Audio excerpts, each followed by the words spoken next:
Kalau ada di antara kalian yang pernah ngeliat story Droid Lime, mungkin notice kalau gue adalah user Poco M3. Dan sekarang sih rencananya gue lagi mau ganti HP. Banyak banget yang nyaranin buat pakai iPhone aja yuk. Tapi buat gue itu terlalu mainstream dan mahal juga sih pastinya. Setelah gue pikir-pikir, gue putusin buat tetap pakai Poco yang murah meriah aja ya. Dan gue pilih M4 Pro.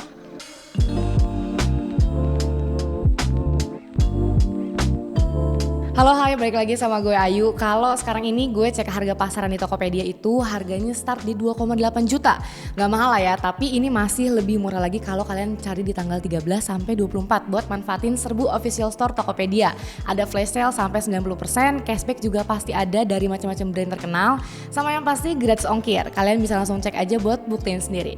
Terus terang sebenarnya lumayan telat buat kita ngebahas Poco M4 Pro sekarang ini. Secara kan udah 2 bulan yang lalu dirilis di Indonesia. Tapi gak masalah, karena itu artinya gue bisa lebih fokus nyobain smartphone ini berdasarkan experience pemakaian pribadi. Secara kan gue sendiri adalah pengguna Poco M3 yang sejauh ini sangat puas sama HP-nya. So gue mau cerita aja experience gue setelah up dari M3 ke M4 Pro. Apakah ada peningkatan atau gak ada? Seperti yang kita tahu ya, kalau ngebahas Poco itu udah pasti berpusat ke performanya. Jadi sebagian dari kalian yang mungkin lebih mentingin kamera, body, ataupun layar mungkin akan skip HP ini. Tapi ternyata kita salah besar loh kalau mikir begitu. Setelah pemakaian seminggu lebih, gue bisa putuskan kalau Poco M4 Pro ini emang lebih greget dari seri sebelumnya. Mulai dari bodinya yang semakin ringkas, tipis, dan ringan banget. Ketebalannya cuma 8 mm dan bobot kurang dari 180 gram. Gue awalnya sempat ngira, wah jangan-jangan baterainya dipangkas nih. Dan bener aja, yang awalnya 6000 mAh sekarang jadi 5000 mAh. Tapi emang Poco jagonya chipset dan hemat baterai, jadi gak begitu kerasa perbedaannya. Maksudnya untuk turun 1000 mAh tapi masih sama-sama awet. Selain bodi tipis, Poco M4 Pro punya back cover berbahan matte halus yang udah pasti licin. Bagian ini gue kurang suka karena gue sering taruh HP di paha buat nonton dan jadi gampang banget jatuh. Sebenarnya bisa sih dipakein casing, tapi gue tetap lebih suka material Poco M3. Cuma itu balik lagi ke selera ya. Sebenarnya bisa sih dapat yang glossy, tapi pilih yang warnanya hitam karena Poco M4 Pro ini ngasih 3 pilihan warna, ada Power Black, Cool Blue, dan Poco Yellow. Untuk desain kamera mirip seri pendahulunya yang punya wadah hitam besar kayak gini. Udah khas HP Poco banget sih, bisa jadi pembeda dari Redmi dan HP mid-range lainnya. Cuma gue kurang serak aja sama lingkaran bertuliskan AI. Ya mungkin buat nandain kameranya berteknologi AI atau cuma buat estetika aja. Tapi pada intinya HP ini punya 3 kamera dan 1 flash. Sementara untuk bodi sampingnya sama semua, yang perlu dinotis adalah tombol volume dan power button yang lebih kerasa garing punya M3 dibanding M4 Pro. Gue pribadi lebih suka yang M3. Terus kualitas speakernya sama-sama stereo, tapi sedikit lebih baik M3 dibanding M4 Pro. Gue coba denger lagu apapun, hasilnya M3 punya suara lebih bulat ketimbang M4 Pro. Bass di M3 juga agak lebih kerasa, sementara M4 Pro lebih maju treble-nya. Intinya speaker M4 Pro udah oke banget, cuma lebih dominan treble aja ketimbang bassnya. Lanjut bahas ke depan, ada layar AMOLED Full HD 6,4 inci yang tentunya sudah ada always on display-nya, punya refresh rate 90Hz serta peak brightness sampai 1000 nits. M4 Pro juga sudah menggunakan desain kamera punch hole yang kurang cuma bezel layar bawahnya yang dirasa masih cukup tebal. Meski bukannya terbaik, tapi kalau mengingat harganya, layar kayak gini udah sangat oke, apalagi kalau dibandingin dengan M3. Jauh banget enakan M4 Pro pokoknya.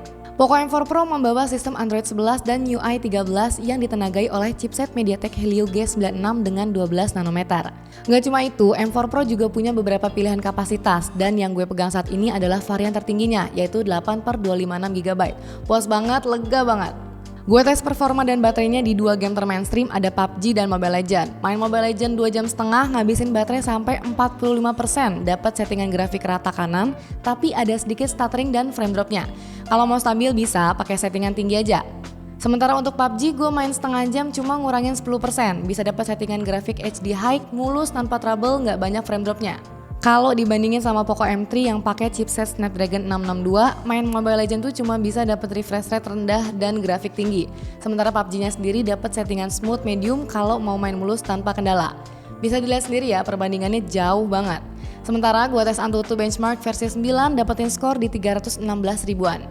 Sisanya ada beberapa fitur dan sensor yang ada di Poco M4 Pro tapi di Poco M3 nggak ada, kayak port infrared, sensor gyroscope, NFC, dan perlindungan IP53.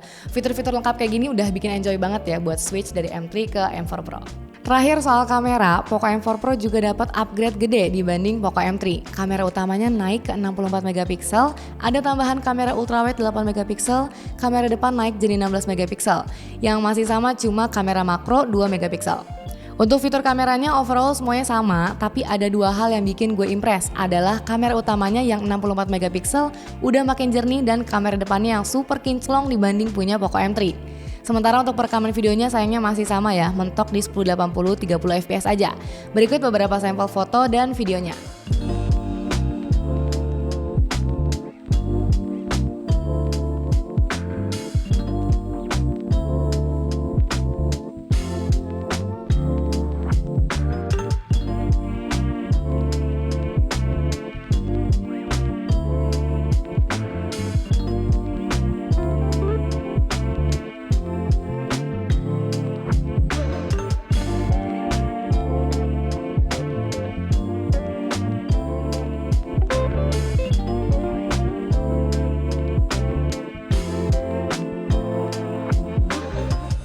Ini hasil perekaman video kamera belakang dari Poco M4 Pro di 1080 30 fps. Gimana hasilnya? Bagus kan? Apa, Meng? Kalau ini kamera depannya Poco M4 Pro 1080 30 fps. Gimana hasilnya? Suaranya panas ya? Sekarang waktunya ngasih kesimpulan. Untuk layar gue cukup kaget karena udah AMOLED, udah 90 Hz juga. Lalu bodinya makin ringkes, chipsetnya lebih gesit, kamera semakin oke, dan ada beberapa tambahan lain kayak sensor gyro, NFC, serta perlindungan IP53. Kalau ingat harganya cuma 3,3 jutaan buat versi 8/256GB alias kurang dari 4 jokut, itu udah dapet HP kayak gini. Si M4 Pro ini pasti bakal menggoda banget meskipun udah banyak HP di luar sana yang 3 jutaan yang lebih baru. Worth it dan berasa banget peningkatannya dibandingkan Poco M3. Kurangnya cuma satu, yaitu perekaman video masih mentok di Full HD 30 fps.